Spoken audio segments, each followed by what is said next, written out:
Hi friends, இப்போ வரைக்குமே வந்துட்டு முதல்ல வளகா மூஞ்சி வந்து பார்த்திங்கன்னா பூ மாதிரி பிரகாசமாக இருந்த மல்லியோட மூஞ்சி வந்து வாடின பூ மாதிரி வந்துட்டு சோங்கி போயிருக்கு. அதுக்கு காரணமே வந்து பார்த்திங்கன்னா மல்லிக்கு வந்து பார்த்திங்கன்னா சந்தோஷம் ஊட்டக்கூடிய இன்பங்கள் எல்லாமே வந்து ராஜி பறிச்சிருக்காங்க.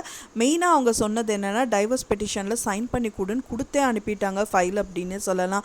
ஸோ அந்த ஃபைலை வந்து நான் சைன் வந்து பண்ணி தான் ஆகணுங்கிற கட்டாயத்தில் வந்து மல்லி தள்ளப்பட்டிருக்காங்க. ஆனால் 10 நாள் டைமு அப்படிங்கிறது வந்து எடுத்திருந்தாலும் சீக்கிரமாகவே சைன் பண்ணி கொடுத்தா தான் வந்துட்டு உனக்கு நல்லதுன்னு சொல்லி ராஜி அனுப்பியிருக்காங்க. ஸோ இது வந்து கண்டிப்பாக வீட்டில் தான் கொண்டு போய் வைக்க போகிறாங்க. அவங்க வைக்கிற போது யாராவது கண்டிப்பாக பார்த்தா மட்டும்தான் மல்லியை வந்து கையங்காலமாக பிடிக்கிறதுக்கு சான்சஸ் இருக்குது. ஏன்னா மல்லி கண்டிப்பாக சொல்ல மாட்டாங்க தனக்கு இந்த மாதிரி பிரச்சனை இருக்குது அப்படின்னு சொல்லிட்டு. இது ஒன்றா அன்னபூர்ணி அம்மா இல்லை விஜய், இவங்க 2 பேரில் ஒருத்தவங்க எப்படியாவது கண்டுபிடிக்கணும். ஏன்னா அன்னபூர்ணி அம்மா வந்து நேற்று எபிசோட் வரைக்கும் வந்துட்டு பார்த்திங்கன்னா கொஞ்சம் கோமாவே தான் இருக்காங்க. இப்போ ப்ரோமோலையும் பார்த்திங்கன்னா கை ஓங்கி அடிக்கிற அளவுக்கு வந்துட்டாங்க. ஏன்னா அவங்களுக்கும் தெரிய வருது மல்லி ஏதோ பண்ணிட்டு இருக்காங்க அப்படின்னு சொல்லிட்டு. ஆனால் என்னங்கிறது தெரியல.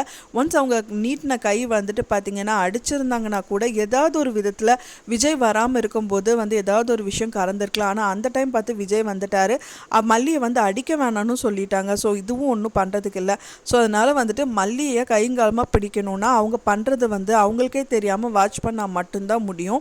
ஸோ அதை வந்து விஜய் அண்ட் தென் இவங்க அன்னபூர்ணி அம்மா பண்ணால் மட்டும்தான் இந்த விஷயம் எல்லாமே சாத்தியமாகும். ஸோ வெயிட் பண்ணி பார்க்கலாம் ஃப்ரெண்ட்ஸ், எப்படி நடந்தால் நல்லாயிருக்கும் நீங்கள் எதிர்பார்க்குறீங்க அப்படின்னு சொல்லிட்டு உங்களோட கருத்துக்களை மறக்காமல் எனக்கு கமெண்டில் ஷேர் பண்ணுங்கள்.